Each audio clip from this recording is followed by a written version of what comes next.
مجھے کسی سے ذاتی دشمنی نہیں ہے. میرا کسی سے پیسے کے کسی اور حوالے سے دنیا کے کسی جھگڑے میں کوئی میرے سے کوئی دشمنی کا معاملہ نہیں. میں جو کہتا کرتا ہوں اللہ تعالی اور اس کے رسول صلی اللہ علیہ وسلم کی رضا کے لیے. مگر جو لوگ کمنٹس کرتے ہیں شاید واقف نہیں ہیں. مجھ سے لوگوں نے بہت پوچھا کہ عیدگاہ راولپنڈی کے پیروں سے آپ کا اصل تنازع کیا ہے اور آپ ان سے چاہتے کیا ہیں. میں ان کو بچانا چاہتا تھا اور چاہتا ہوں. میرا مقصد تھا دین. میں صرف دینی حوالے سے، کیونکہ ان کا تعارف بھی دین اور وہ اہل سنت ہے، لازمی بات ہے اہل سنت کی درگاہ، تو اہل سنت پر مجھے الزام گوارا نہیں. ان پیر صاحب پر جو الزام ہے کہ وہ قادیانیوں کے ہمدرد اور حمایتی ہیں، یہ الزام ہے ان پر اور میں اس کی صفائی چاہتا ہوں. وہ قادیانیوں کے لیے فتویٰ تو دے رہے ہیں مگر ان پر جو ایک بات لگی ہے اس کی صفائی نہیں کر رہے. آپ کے سامنے اسکرین پر میں پیش کرتا ہوں وہ برطانیہ کی ویب سائٹ کا پیج آپ کے سامنے آ رہا ہے اور یہ میرے سامنے موجود ہے. مجھے کسی پر جھوٹ باندھنا، اللہ مجھے اس سے بچائے. میں نے اپنے جو میگزین نکلتا ہے ہر سال اس کا یہ میگزین ہے 42واں عرس کا الخطیب میگزین. میں اس میں لکھ چکا ہوں، میں آپ کو وہاں سے پڑھ کے سناتا ہوں، آپ کو پتا چلے اصل بات کیا. میں لوگ کہتے ہیں جی آپ بار بار ان کو کہہ رہے ہیں کہ جی وہ توبہ کریں یا بیان دیں، تو اصل معاملہ کیا ہے میں آپ کو آج بتا دیتا ہوں. یہ ان کی ویب سائٹ آپ دیکھ رہے ہیں، سرکاری ویب سائٹ ہے برطانیہ کی. اس میں جو پہلا جملہ چھپا ہے، جی آپ یہ پڑھیے گا، انگریزی میں ہو سکتا ہے صحیح طرح پروناؤنس نہیں کروں. یہ Lord Singh of Wimbledon cross bench وہ کہہ رہا ہے ٹو آسک ہر میجسٹیز، ہاں جی، to ask Her Majesty's government why they invited Pakistani clerics Hassan Hasibur Rahman and Muhammad Naqibur Rahman to the International Ministerial Conference on Freedom of Religion or Belief in July. ایک minute یہ سنیے گا دوبارہ. Conference کس عنوان سے تھی؟ Freedom of religion اور belief. بین المذاہب مکالمہ نہیں ہے، یہ فریڈم آف ریلیجن اور بلیف، یہ اس کا عنوان. جی and what assessment they made of the effect those invitations would have on religious harmony and social cohesion in the UK and beyond. اب اس کا اردو ترجمہ سن لیں. ملکہ جس کو کوئین کہتے ہیں، وہ اس کے ساتھ میجسٹی کا لفظ لگاتے ہیں، پتہ نہیں معظمہ یا محترمہ کیا کہتے ہیں، کہ ملکہ کی حکومت سے یہ پوچھنے کے لیے کہ انہوں نے مذہبی رہنما حسان حسیب الرحمان اور محمد نقیب الرحمان کو جولائی میں مذہب اور عقیدے کی آزادی پر بین الاقوامی وزارتی کانفرنس میں کیوں مدعو کیا، کیوں بلایا، اور ان دعوتوں کا برطانیہ اور اس سے باہر مذہبی ہم آہنگی اور سماجی ہم آہنگی پر کیا اثر پڑے گا، اس کا انہوں نے کیا اندازہ لگایا. یہ دارالعمراء ہاؤس آف لارڈ کا ایک لارڈ جس کا نام لارڈ سنگھ ہے وہ سوال کر رہا ہے کانفرنس کس نے بلائی ہے؟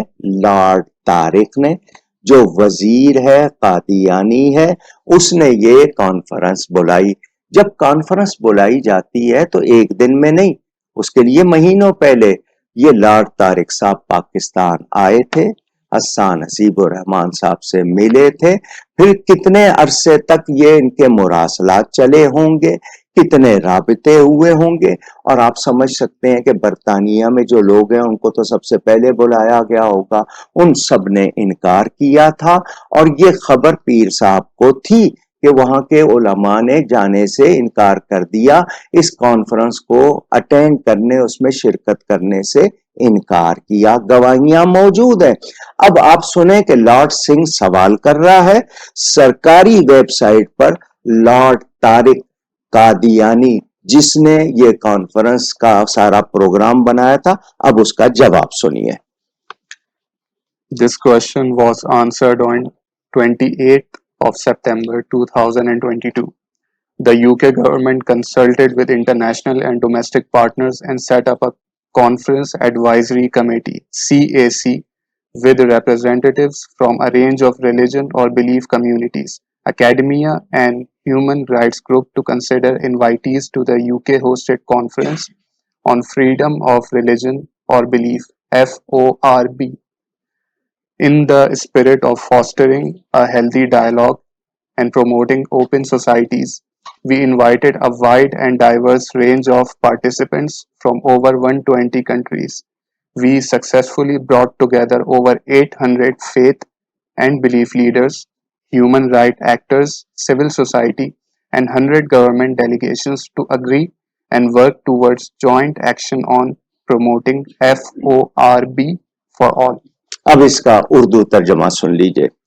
یوکے حکومت نے بین الاقوامی اور اندرونی شراکت داروں سے مشورہ کیا اور مذہب یا عقیدے کی آزادی پر یوکے یونائٹڈ کنگڈم برطانیہ کے میزبانی میں منعقد ہونے والی کانفرنس میں مدعو کرنے والوں پر غور, یعنی جن کو بلایا جا رہا ہے ان پر غور کرنے کے لیے مختلف مذاہب یا عقائد کی کمیونٹیز, اکیڈمی اور انسانی حقوق کے گروپوں کے نمائندوں کے ساتھ ایک کانفرنس مشاورتی ایڈوائزری کمیٹی CAC قائم کی فار فریڈم آف ریلیجن اور بلیفس. ایک صحت مند مکالمے کو فروغ دینے اور کھلے معاشروں کو فروغ دینے کے تحت ہم نے 120 سے زیادہ ممالک سے شرکاء کی ایک وسیع اور متنوع رینج کو مدعو کیا. ہم نے کامیابی کے ساتھ 800 سے زیادہ عقیدے اور عقیدے کے رہنماؤں, انسانی حقوق کے اداروں, سول سوسائٹی اور 100 حکومتی وفود کو سب کے لیے FORB فریڈم آف ریلیجن یا بلیف کو فروغ دینے پر متفق ہو کر اور مشترکہ کارروائی کے لیے کام کرنے کے لیے کامیابی سے اکٹھا کیا. ان سے سب سے پہلے چیک کروایا جن کو بلا رہے ہیں کتنے ادارے اس میں رہے, کتنا کچھ سلیکشن ہوا, چناؤ ہوا, اور جو راضی ہوئے ہیں, متفق ہوئے ہیں, ان کو بلایا. میں اپنی طرف سے کسی پر الزام نہیں لگا رہا. یہ دیکھیں, فروغ دینے پر متفق ہو کر اور مشترکہ کارروائی کے لیے کام کرنے کے لیے کامیابی سے اکٹھا کیا. یہ لارڈ طارق جواب دے رہا ہے کہ یہ راضی ہوئے ہیں, متفق ہوئے ہیں ہمارے ساتھ کام کرنے کے لیے کہ بلیف اور عقیدے کی آزادی کے لیے. اور کون کرا رہا ہے, سربراہ کون ہے اور کس کی صدارت میں ہو رہا ہے؟ قادیانی کی. اس قادیانی لارڈ طارق اور اس کے اس بیان کی تردید اور تکذیب نہ کرنا, یا تو کہیں کہ یہ جھوٹ بول رہا ہے, ہم متفق نہیں ہوئے, ہم راضی نہیں ہوئے, جبکہ وہ کہہ رہا ہے کہ جی راضی ہوئے تو اکٹھا کیا ہے. وہ یہ الزام لگا رہا ہے. میں یہی تو کہہ رہا ہوں کہ آپ کہیں کہ وہ جھوٹ بول رہا ہے, ہم راضی نہیں ہوئے. یہ لارڈ طارق کافر ہے, جھوٹ بول رہا ہے. آپ اتنے لفظ کہہ دیجئے, آپ کی پوزیشن کلیئر ہو جائے گی. آپ نہیں کہہ رہے ہیں تو اس کا مطلب یہ کہ اس کے پاس آپ کے کوئی پروف ہیں اور آپ کو ڈر ہے کہ آپ اس کو جھوٹا کہیں گے تو وہ آپ کے وہ پروف نکال کے دکھا دے گا. اور اگر آپ کو واقعی ایمان کی اہمیت ہے تو آپ ایمان کو اہمیت دیں. اس کی پرواہ کیوں کر رہے ہیں کہ وہ جو مرضی کہیں غلطی ہو گئی, تسلیم کر لیں کہ ہم سے غلطی ہوئی ہے، ہم تجدید ایمان بھی کرتے ہیں، توبہ بھی کرتے ہیں، خلاصی ہو جائے گی۔ یہ اتنی بات ہے جو میں نے آپ کو بتائی ہے۔ اب مجھے بتا دے کہ اگر واقعی دین اہم ہے، ایمان اہم ہے، تو میرا تقاضا اگر غلط ہے میری اصلاح کیجئے۔ میں صرف یہی چاہتا ہوں کہ آپ لاٹ طارق کا نام لے کے کہیں کہ اس نے یہ جو کہا کہ ہم متفق ہوئے، اکٹھے ہوئے، تو ہم اتفق نہیں ہوئے تھے، وہ جھوٹا ہے، وہ کافر ہے۔ آپ اتنے جملے کہیں نا، آپ اس کا نام کیوں لینے سے گھبراتے ہیں؟ کیا وجہ ہے کہ آپ اس کا نام نہیں لیتے؟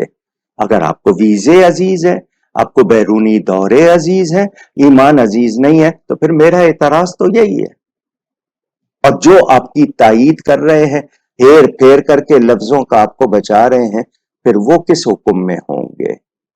آپ قادیانیوں کے حمایتی سپورٹر، اور پھر میں یہ کہوں کہ آپ توبہ کریں تو پھر میں غلط تو نہیں ہوں؟ اس پر مجھے چونکہ کہا گیا کہ جی بتائیں، تو حل وہی دو باتیں، یا تو کھلے دل سے تسلیم کر لیں کہ ہم سے غلطی ہو گئی، ہم یہ کام کر بیٹھے، ہم اللہ کے حضور توبہ کرتے ہیں، تجدید ایمان کرتے ہیں، اور ہم معافی چاہتے ہیں، اور یا پھر بتائیں اس کا نام لے کے کہیں کہ وہ جھوٹ بول رہا ہے، اور اس بیان کی آپ تکذیب کریں، اس کو کافر کہیں۔ یہ دو باتیں ہیں، اس کے علاوہ کوئی اور حل نہیں ہے۔ جان اللہ کو دینی ہے۔ رمضان کی آخری ساعتوں میں آپ سے یہی کہوں گا، میں آپ کو بچانا چاہتا ہوں، آپ توبہ کر لیجئے، یا پھر اس کے لیے بیان دے دیجئے۔ اللہ تعالی آپ کو توفیق دے۔